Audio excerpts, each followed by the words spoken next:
Welcome to Breaking the Chain, brought to you by Impel Talent. I'm Nathaniel Chapman. And I'm Terentia Browne. Hi, everyone. Welcome back to another episode of Breaking the Chain. Today in studio, I have Sisanda Dyubhele, who is a civil engineer, a fellow engineer, with about 17 years of experience. And so I'm really excited to have him here. So welcome, Sisanda, to another episode of Breaking the Chain. Thank you so much, Terentia. It's wonderful to be here. My first podcast, so there's that. So I'm really looking forward to this. And if I get a little nervous, grant me some grace, but let's see how it goes. Absolutely. Well, thank you for that. And thank you for saying yes to it. I actually met Sisanda not so long ago. We were on a panel together for the South African Institute of Civil Engineers. And we were doing a topic on diversity, equity, inclusion, and belonging. And so I loved what he was saying. And I said, well, he needs to come on this podcast and talk about some of these things. So actually today we're going to talk about a topic called the human side of engineering, because I think we both come from this world. And I think it's important that we're able to balance that IQ, that technical conversations with the human side of understanding emotional intelligence, right? The IQ and the EQ balance, which everyone's trying to strike, but it's not so easy. And so I really loved what you were saying on that panel around the self-awareness, the self-management. And I thought it would be a really good topic for us to engage this community on, to just listen around that topic and maybe take away something from your experiences, your lessons that you've learned in life. And so Sisanda comes with, many years of experience behind him. He is currently the executive manager for transportation at Mariswe Consulting Engineers. And so he is a leader in his home, leader in his community, leader in the workplace. So I think we just want to unpack some of that today. And maybe you can just share a little bit of your journey, Sisanda, and just put into context where you've come from. And that brings us to this conversation today. Got you. Thank you so much for that, Terentia. So I think you've mentioned the bulk of who I am and what I represent. But maybe if I were just to add a bit more context to it. So I'm the eldest. I'm reading a lot of literature that speaks to the sequence of how kids are born and how that has an influence in terms of their personality traits. So I'm the eldest son of 5. That is 3 girls and 2 boys. I'm from the Eastern Cape. So all these little nuggets, I think, add to this collage or this mosaic that is myself. From the Eastern Cape, born and bred.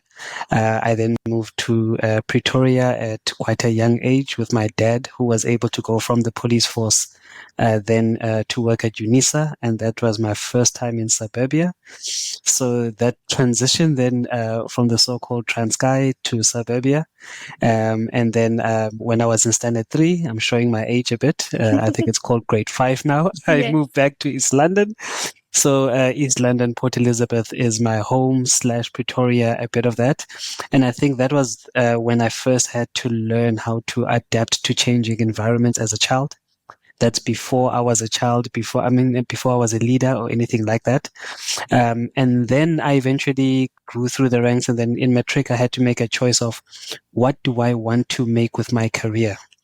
And this is something I'd love for us to touch on later on, is you are 18 years old, 17 sometimes, and you're having to make decisions on what you'll be doing for the rest of your life. And I remember one of the reasons why I chose engineering, which is our topic today. It was as simple as I wanted to move out of home. I'd been with my family all my life, so I wanted a bit of independence. But secondly, with my character, the way that I wanted to choose a career that was sustainable, that had security. So I was looking for security. So notice how excitement, joy, purpose, and all those things are missing from my description.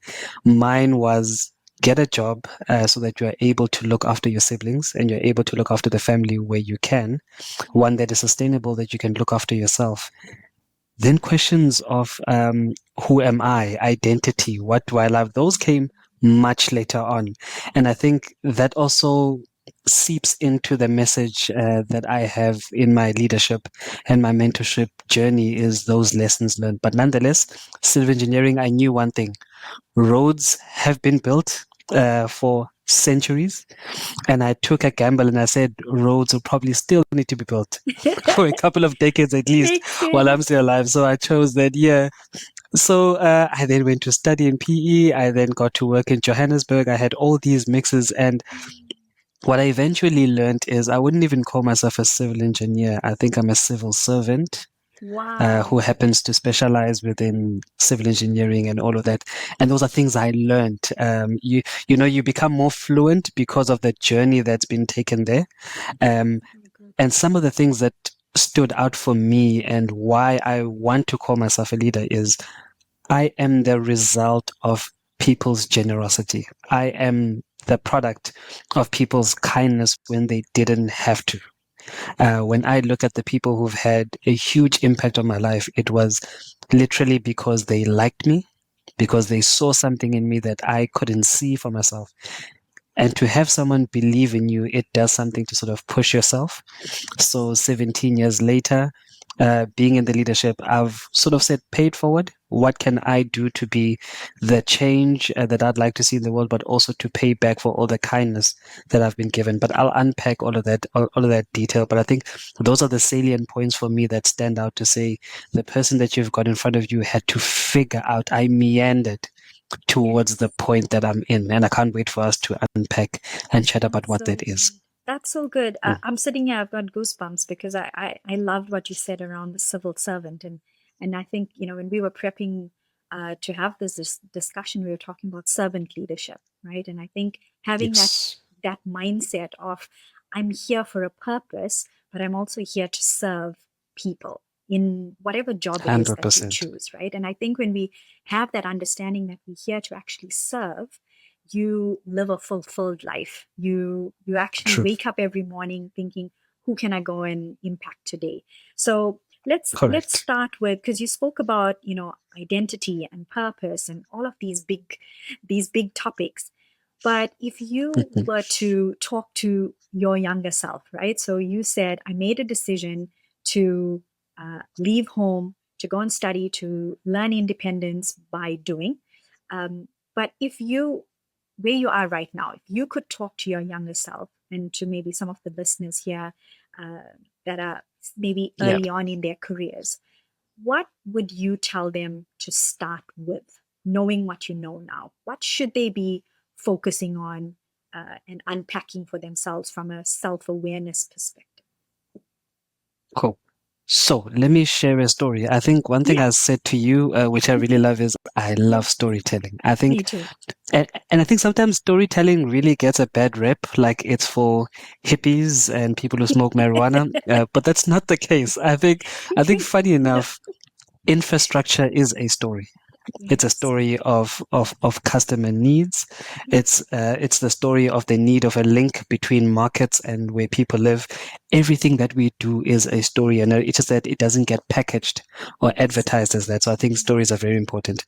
Agreed. Let me take you back to I was in grade 12. I will never forget it for as long as I live. Writing my June exam. Yes. Now, Sisanda at this point in time is, like I said, a young Xhosa boy, male, very confident, very intelligent, not super athletic, but I was cross country, long distance, which I still It feel is a counts. sport, It but counts. it doesn't, it counts exactly. It absolutely counts. But my biggest, I think, at the time, what I thought was my biggest identity was intelligence. So I proud Mm. myself on being top three.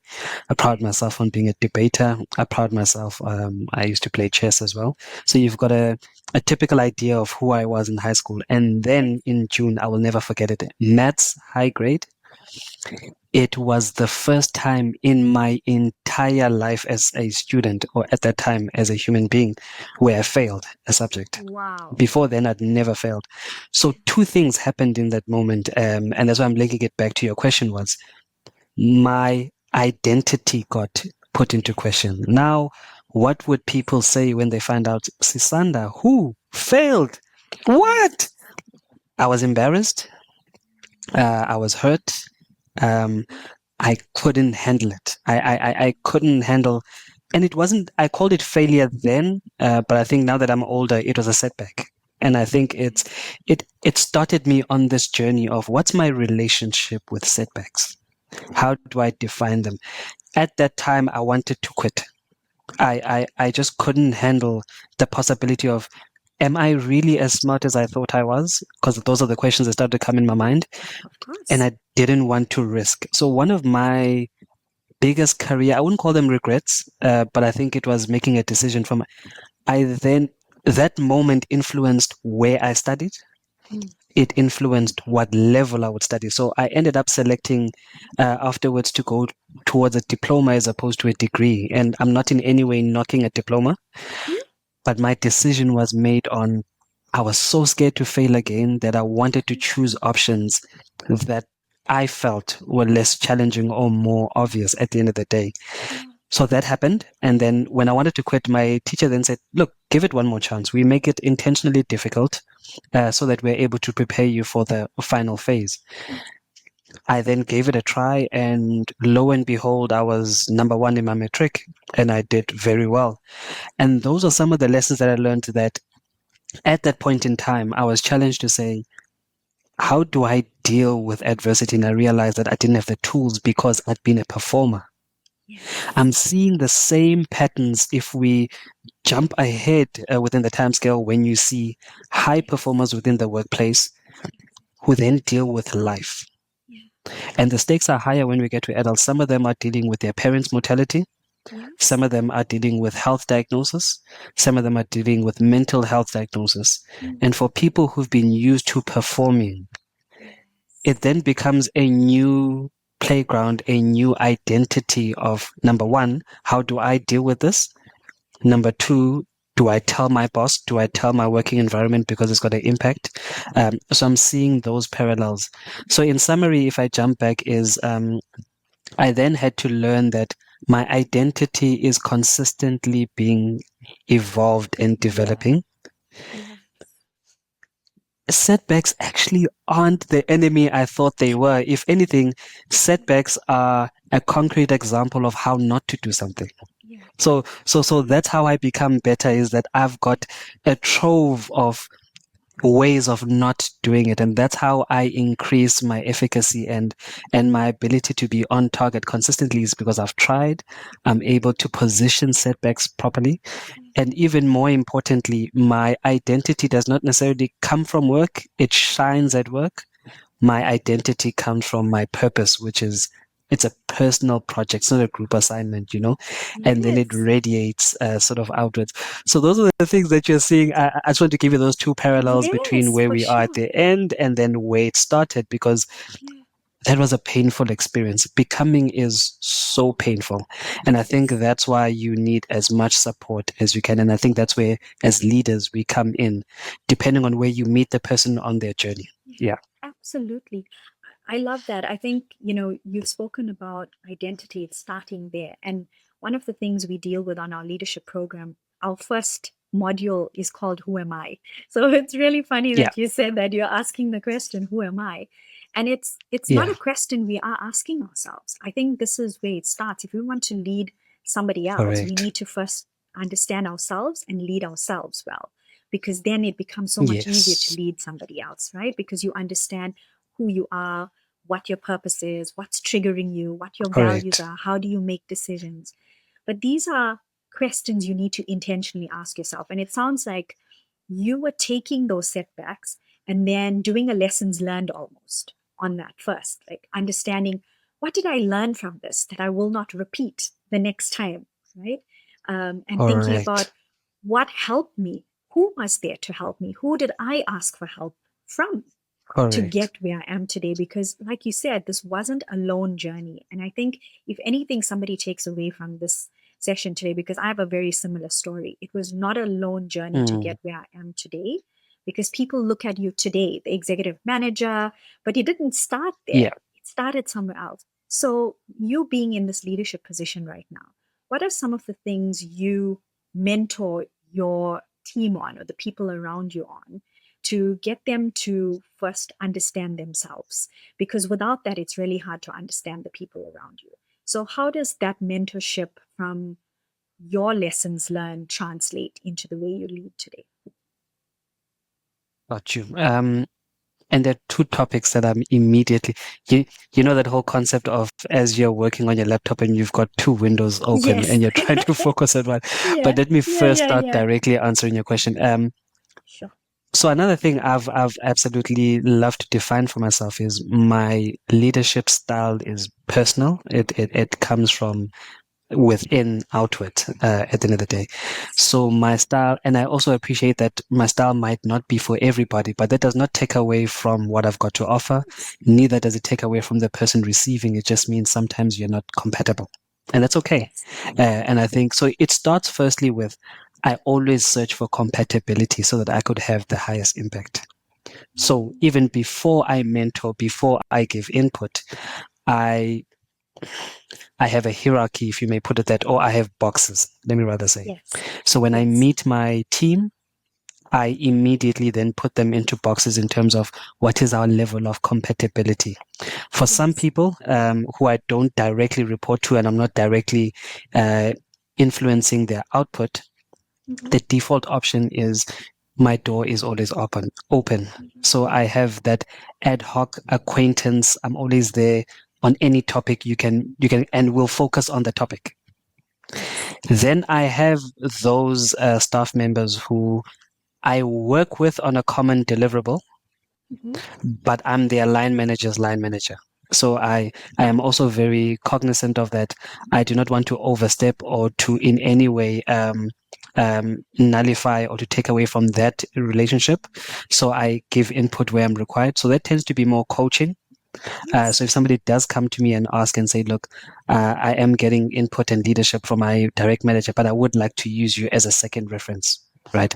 And that's the second level that I do coaching. Then the third one is where either it's a direct report or somebody who I'm very compatible with in terms of we've got some similar values, we've got some similar backgrounds, we've got some there's a foundation of similarity, and this is my approach. And then that's what I get into what I call mentorship. So if I repeat those three levels, it would be acquaintance, coaching, mentorship. And I've slightly different approaches for each of those. So like I said, acquaintance, topic, and I'm very clear what is the question about, and I answer that. Coaching, I do less telling you what to do, and I ask more probing questions. Oh, you want to do a master's in sustainable engineering? Interesting. Why a master's? And why at that institution? And who is going to benefit from once you are done with it? And do you have a topic in mind? Do you want to do a full dissertation or a partial dissertation and all of those? And what about your family? You've just had a child. Will you have time? So I'll ask those probing questions. Then on a mentorship, it will be a conversation of, okay, so you want to do your master's, but this is the third type of master's that you've mentioned in the past 3 months. What has been the cause of that change? And then I also note significant life changes that have happened that you are going to then get on your EXA journey. And they're like, will you have capacity to do your EXA and your master's? On top of that, you've got a newborn. I've got a 4-year-old. Have you thought of? So it's a bit more tailored. It's a bit more personal. It's a bit more, I'm recalling back conversations that we had, and I'm making links and sharing them with you and calibrating them with you. So those are the 3 different types of levels of mentorship that I do. Yes. But the umbrella term that I have for it, if we would put in terms of style, would be I want an internal locus of control. So my focus is purely on how do you take back your power? Both in terms of the things that have hurt you and traumatized you, that you sometimes see as limitations, but also the things that you're super proud of and the things that you think you're really good at. So I go from, I encourage an internal locus of control. And then the second thing that I also do encourage is a little bit of tough love, because I'm the eldest brother. So I'm like that with all 3 of my sisters as well. A little bit of tough love, but mixed with empathy. Mixed with empathy in terms of, I look at your mood, I look at you, are you okay? And then when you are on a high, that's when I'm able to say, okay, here's a little bit of tough love. But when I see that you are in that trough, that little valley, I think I'll be a bit more softer and say, but Don't only focus on the negative. Do you know how well you've done? Let's look back from the first time I met you 3 years ago. Do you remember you did A, you did B, you did C, and then more often than not, it's like, oh wow, I didn't think of that. I said, of course you did. You really did well. But let's contextualize this difficulty that you're having. Yeah. So in summary, I would put it like that, Terentia, is that my style is internal locus of control, tough love with a bit of empathy. And then how I implement it is I've got about 3 boxes, which is basically acquaintance, coaching, and then mentorship, depending on each individual. Yeah. Love that. I think the burning question here, after hearing all of this, is where do you find the time, given your role in the organization, to actually do Got you. this and be aware of the people around you, what they need, who to support. As you said, you've Correct. got a young family, and there's so much going on. The stress is so high. The demand is probably so high on you, but you're still finding the time to do this. How do you do Oof. So I've been thinking about this and that? I'll Yes. put it as follows. I think management is a role. I think management is there's a job profile. It's described here are your KPAs and here are your KPIs. That's a role that I think a lot of people can do. I think leadership is a calling. And I think that answers your question.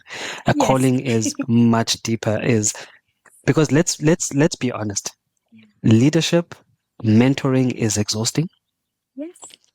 Leadership, mentorship is inconvenient Mm. because all that time that I could have spent leading somebody, developing somebody, I could have used to go play video games. I love movies. I love series. I could have been catching up on the latest episode of Love is Blind. I love that show, by the way. Uh, it's not like I don't have a lack of things, but I think it's leadership like love is what you're choosing to forgo Oh, in 100%. service of something that really adds value to you and to other people. And I can't speak on leadership without speaking from where I come from. Like I come from a lineage of where when my father grew up, they had this viewpoint that when you are born, you're responsible for those behind you. So the individual was not the primary focus, it was community. Yes. My dad, I mean, they had to sell fat cakes and stuff at school to support themselves, and it was the community that helped out and advised. So that's my lineage. That's where I come from.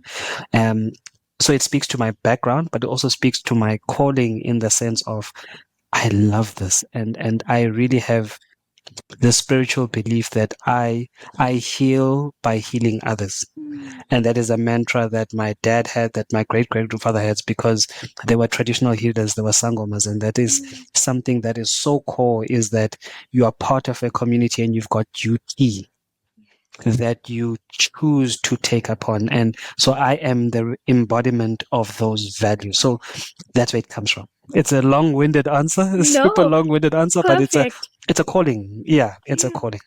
It Yeah. for me, it was a goosebump moment because people have asked me, Mm. why did I pivot out of engineering and go into leadership development and coaching and doing all this? Don't you miss engineering? And I said, I found my purpose and calling. So Yeah. I can't I loved engineering, don't get me wrong. I loved what we did. But actually, what I realized within engineering, I was delivering through humans, through people. The machines were one thing, right? Like getting all the Correct. calculations, doing all the things. But what I really loved was getting to know the people I worked with, getting to connect with them cross culturally, Yeah. learning about the different cultures, learning about different functions that I got to work with, not only Yeah. engineering. So, working across supply chain, doing all of those pieces. And for me, I realized without this human side, there is no engineering side because Correct. the humans are coming together to, come up with the ideas, come up with the creative solutions, come up with the designs. Humans are coming Correct. together to do that. And so our delivery or the success actually comes from us understanding what each human can bring to the table. And if we can tap into that, the sky is even not the limit, I think, in terms of what we can Correct. achieve. And it sounds like you've tapped into that. So where did that get switched on for you? That that human side, that tapping into that is where the true success lies. Man, I can't identify a particular point in time, Okay. but I can identify a principle. Yeah. And while you're talking, there's something else I wanted to add on while Sure, you're talking go about the for it. human. That's why I love the way that you've themed our conversation, the human side of engineering. A little tongue in cheek, but there's a reason for that. Sometimes we tend to look at technocratic fields as if they're just there for technical purposes. Yes. What we are doing is we are actually highlighting the core of what we've always done, although it's not been called that. Yes. I've heard multiple times people saying, we are engineers, we don't get involved in politics. We are engineers, we don't like the soft stuff. We've got admin stuff and we've got HR for that kind of stuff, but we are engineers. And I love this new crop of engineers that are saying, no, we are that, but we are a lot more than that. 100%. So that's a principle. I love that. And then secondly is, as an example, roads don't have an inherent value. In other words, if you construct a road in the middle of nowhere, technically it's amazing, but it has no function, no purpose if there are no vehicles on that road. So without human beings, the infrastructure I build has no value. So I think we need to reposition the importance of humans within engineering. Engineering is in service of human beings. So I think it starts there. Absolutely. Where did it start? It started with, I think, where a lot of engineers go. I did everything.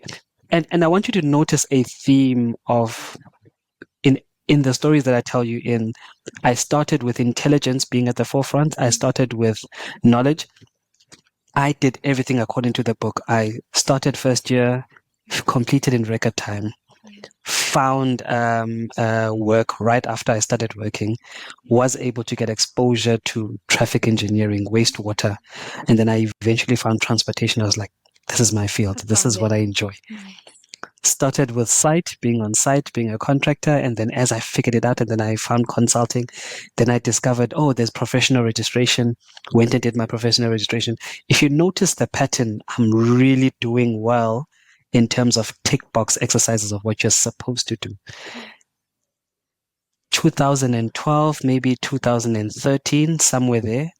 I'm about 6 or 7 years in. I'm ticking all the boxes, but I can't help this itching feeling of something is missing. But then I'm dismissive of it. I'm like, no, man, that is just you being anxious or doing everything right. I'm following. So my focus was on the blueprint. Tick all the boxes. Do this, do this. I wouldn't say happy, but I wasn't at my highest fulfillment. I felt something was lacking. And I remember going to one of my lecturers and I mentioned it in passing, where I was like, I'm done now with my BTech. I'm looking for something else, but I'm not sure what to do. And the things that I think I'm supposed to do don't garner that excitement that I'm supposed to. And it was the first time I've heard this concept. And he said, sounds like you're having an existential crisis. And then I remember like, okay, what's that? What is that? So then I read up on it, and that's the closest to my Damascus moment as I've had from a career perspective, when I started asking, why do I feel like this? And I stopped ignoring it and I started looking at it. It was scary to see. It's scary to look into the abyss. It doesn't have form, it doesn't have shape, but you know that it's dark and you know that it's there and you know that it needs to be looked at, and you've been ignoring it for so long that it's screaming at you back. And once I started looking into it, what do they say? The longer you start looking at it, the abyss starts looking back at you. But here's the funny thing. When it started looking back at me, it also started speaking to me. And the part that was surprising to me was it was my own voice. It wasn't a stranger. It wasn't a ghost. It was my own voice. And it said, you finally remembered. I'm being metaphorical, obviously. Yes. It said, you finally remembered. So I found the language later on, especially when I started reading a lot of Carl Gustav Jung's, when he's talking about shadow work and all of that. Yes, so that's how I was him. able to now give it language, now I'm able to paint it and give it color. But it started with me feeling, and I hear a lot of my mentees saying something similar, but maybe in different voices, is I'm doing everything I'm supposed to do, but something feels out of place. And when I finally played around and I figured out why, and one of the things I figured out was I love management. I love people. I love processes. I love relationships. I love patterns. Yes. And I'm okay with not being a specialist and not having a specialist route within engineering, because this, I can see how I can make a living out of it. And it's more closer aligned to the thing that makes me feel alive. So that's when, after I did my honors in BSc transportation, I made a conscious decision and I betted on myself and said, let me go do an MBA. To sort of, because I'm interested in the business of engineering. So I see that for most of my life, I was doing the work. Once we landed the tender or the bid, I would be responsible for implementing it up until closeout, and then would get on to the next ones. Now I got more curious on how did we bid for this? What assumptions did we make? What resources did we identify? And which clients do we want to go to? Which clients should we? And then what is our balance sheet? What is our profitability? What is the utilization of our, you see, now that stuff made me feel so alive. And when I discovered that, that's when I was able to find my purpose within engineering. So that's where it all comes from. It's just that journey of, I had crisis. I had no clear answers. I was fumbling in the dark. And then I eventually found myself within that darkness to sort of say, this is what I've got to do. And once then I was able to align, I was more in control of my career trajectory going forward, more aligned with who I am as a person. Yeah. I love that. I think as you were talking, some of the things that's come to mind just from coaching now quite a few people from the engineering space and technically minded people, they may feel that something's missing, but they're not stopping to ask themselves those questions. They're not stopping to explore what that means. And what I've realized is they don't know how.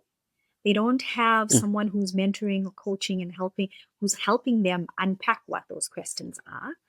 They haven't been exposed to that. You were talking about Carl Jung. I learned about it through a leadership program. I never learned that in chemical engineering, right? Nobody actually spoke to us about these topics, these people, these philosophers or scientists, really, neuroscientists, even just exposing us to how our brains work and, bringing in that balance. So this is one of the reasons why I also pivoted is how do we expose this generation of leaders coming in? And like you're saying, there's a new crop of leaders that are saying, hey, there's more. There's more. But how can we actually help them embed this? And you've actually spoken to it in such a beautiful way, the coaching, the mentoring, just asking them the questions, but why? But why? So it brings us to, unpacking this purpose and to write down even what is your purpose. In our module, we actually have the 5 whys, the root cause problem solving analysis tool of asking, but why? But why? But why that? Why do you feel that? And so many people, after they go through that exercise, go, I actually never stopped to ask myself why. A simple question like that, I didn't ask myself. And it took someone else to ask me that. So what would you advise people that are early in their careers or even on this journey and feel like they're staring into the abyss or they're going through this existential crisis? What advice would you give them as a first step? What could they do to unpack that for themselves? Got you. So I've got advice for the individual and then I've got advice for the leader. Please remind me on the leader part, but let me start with the individual. Yes. So I'm speaking to my younger self in 2013, 2014. Yes. Where it hurts, don't run from it, run towards it. That's where the healing is. Where you feel a bit of discomfort, run towards it. I think that's the first thing as a principle I would say. But obviously the caveat to that is obviously you're in the mental space to do that. I think we should be conscious of the fact that we live in it's a real world. Sometimes we're going through financial strain. Sometimes you're going through heartbreak. You've just broken up in a relationship. Sometimes you lost a parent. So timing is also important. Be cognizant of, are you in that space? But find that time. So number one, run towards it. And then secondly, you are unique like everybody else. There's nothing that you felt that somebody else has not felt before. It is so freeing to realize that what you felt and what you've gone through is not as unique as you think. And the comfort for that is there's someone out there with an answer that is more compatible with who you are. And the simplest example is, so about 2 weekends ago, on the 16th, today is the 25th that we're recording, I was burying my father on the 16th, which was quite a surreal moment. Deep sense of sadness that I'm still processing and reeling from, but a deep sense of gratitude in that my dad was the last living parent I had, so it's the end of that era, but man, I had amazing parents, and they've left me a legacy of kindness, of intelligence, of stability and all of that. So it was when my dad started to get sick that I started having just random conversations I've never had. Like I asked my dad, how did your career start? And when he started telling me about his career, lo and behold, I'm seeing a lot of themes. I'm like, wait, why haven't you told me in the past 30 years or so? I'm seeing some themes of myself in my dad's trajectory. So the first thing which might seem like the most obvious, is speak to your parents. Wow. Speak to the people that you live with, that you grow with, from a perspective, treat yourself like a journalist, like you're interviewing them, like this podcast. Have it with your parents and be like, Mom, who did you want to be before you had us? Dad, what were your dreams before we were in the picture at all? And you would be so surprised how there are many similarities. So I would start at home, finding out who your parents are, finding out where you come from, finding out who your grandparents are, finding out your history, because that's your foundation. Secondly, journaling is amazing. I used to think it was mostly for melodramatic teens who really wanted to just lash out at their parents, type of thing. Yeah. So I really had the worst opinion, except for the fact that I love that book, that movie, that Notebook, which has nothing to do with leadership at all. So when I finally tried notebooking, and where it came from was when I started therapy, and then it was really advised to write your dreams, write your thoughts, and then observe the patterns. It's like another dimension got opened to me. Write down, journal how you feel, what you're experiencing.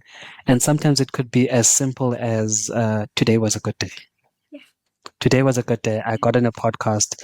It was my first time. I was nervous, and I actually enjoyed it. And actually, I'd love to do another one. So just journal it and make that your habit. So I love journaling because it allows you to have another vantage point into your psyche and what it is that you're experiencing. Thirdly, reach out to people who you feel comfortable with, preferably people who've got a number of years ahead of you.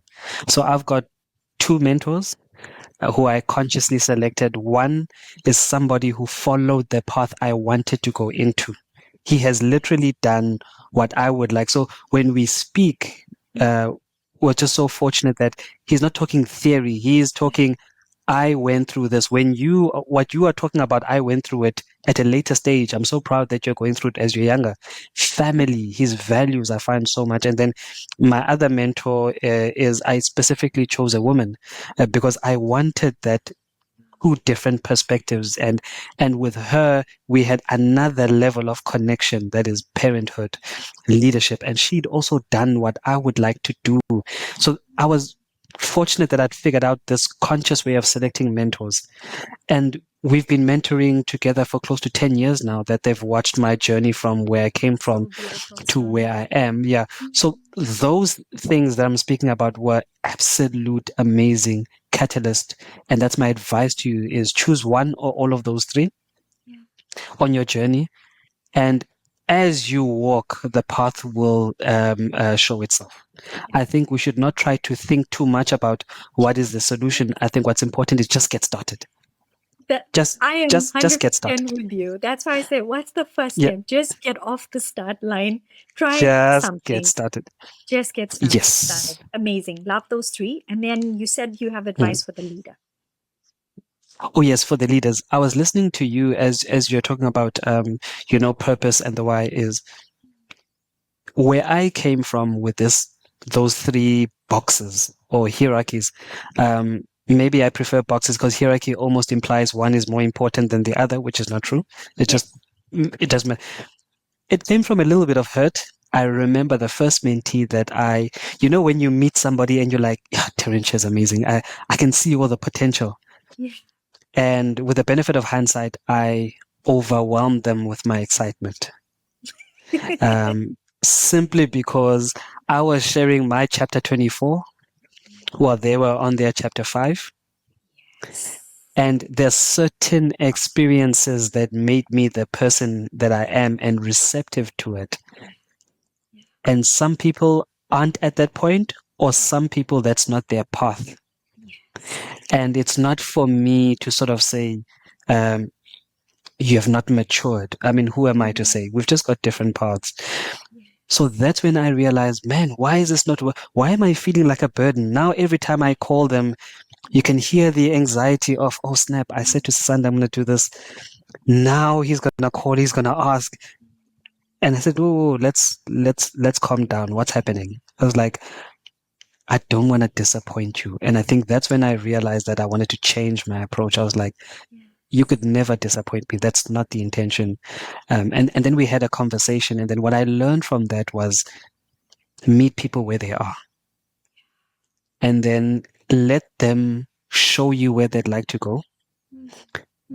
If you've walked that path and you can help them, gently hold their hand there up until a point where they can be. Or if you are not the right person, you can assist in connecting them with somebody who might be better aligned. And I've done that before where I'm like, I can take you up until this point. Especially my female mentees, I always say to them, I'll never understand what it's like to be a woman in this industry. I can only mentor you as far as I can see. But I think it's very important that you do have a female or a woman mentee to assist you in the parts that I don't know. So I acknowledge that I can help and assist up until to a point. So when I developed those three containers of mentorship I understood that some people don't want to lead with purpose. Some people don't want to have that. It's a job. This is a job for me, and that's all I want to do. I want to know how to be good as a civil engineer. That's it. I don't want to link it to a greater purpose. And those are separate but equal goals, and it's not mine to say whether that is right or wrong. So help people where they need help. Let them lead where their help is needed. You then figure out, are we compatible? And if we are compatible, what are the boundaries of what it is that we are doing? And then be guided by that. So that's where so leaders don't always go for mentorship because that's your passion. Allow people to lead you on where they need to be led. And if you can fit, play that role. Great advice. Well, we can talk forever and ever. I can see this, Sisanda. You definitely will come back as a guest again. But just as maybe a closing thought, what is the best advice that you carry with you that was given to you by a mentor, by a coach, by a fellow leader that you carry with you and you make sure that this is something that is front and center in your leadership? Maybe not so much as from a mentor, but it's this mantra that I love to have, almost similar to your humanism. Yes. Happy engineers are good engineers. In fact, I'd strike that. Happy engineers are great engineers. And the reason for that is I want to say that you matter. How you feel, who you are, where you come from has got a direct impact on the work that you do once you're in corporate or within the workspace. So if you can figure out what makes you happy, what is at your core, that has got a direct impact on the quality and the way that you relate to your colleagues and your clients and your customers. Because once you can't give from an empty cup. So once you've filled that cup, once you fill that cup, I promise you, people will keep on asking you, there's something about you. What is it about you? You've just got this thing. And that's what I'm always in search of, is just to be true to myself. And to those people that need to be, I will always resonate. And I think that is critical for me. So good. Well, thank you so much, Sisanda, for coming and just giving so freely of your time, of yourself, It's my of pleasure. your knowledge. I've been inspired through this today. My brain is, going through all what you've shared. And I hope that everybody who's listening has taken something of value away. And even if it's just one thing, as Sisanda was saying, write down one thing and just start. If there's something that inspired you or pricked you or made you think, write it down and explore that. I think that's really, from one engineer to another, people who have gone and researched all, the science behind our brains and the human side of what is it that we are here for.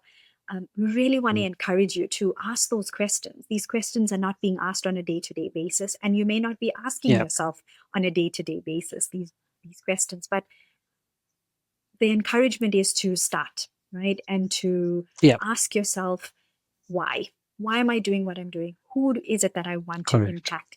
And how is that impact going to make a ripple effect across the generations to come? I think that's what I got from you today, Sisanda. It's not only about myself. I've got all the accolades. I've ticked all those boxes. I've got those different degrees, tick, tick, tick. But after all of that said and done, what's the most important part is really understanding the people that we are working with and how can I impart knowledge to them and serve them and meet them at their need. So really just thank you so much, and thank you everyone for listening. We really appreciate your support and engagement with these different episodes. As always, if you have any questions, please email us at info@impeltalent.com. We are here to answer questions that you have. Maybe you want to be put in touch with Sisanda. I'm sure he will be open to that. You can find him on LinkedIn as well. But really, again, thank you so much, and we'll see you in the next episode. Hey, thanks for listening. And don't forget to subscribe. You can listen to us on Spotify, Stitcher, Apple Podcast, TuneIn, or even on our website at www.breakingthechain.online.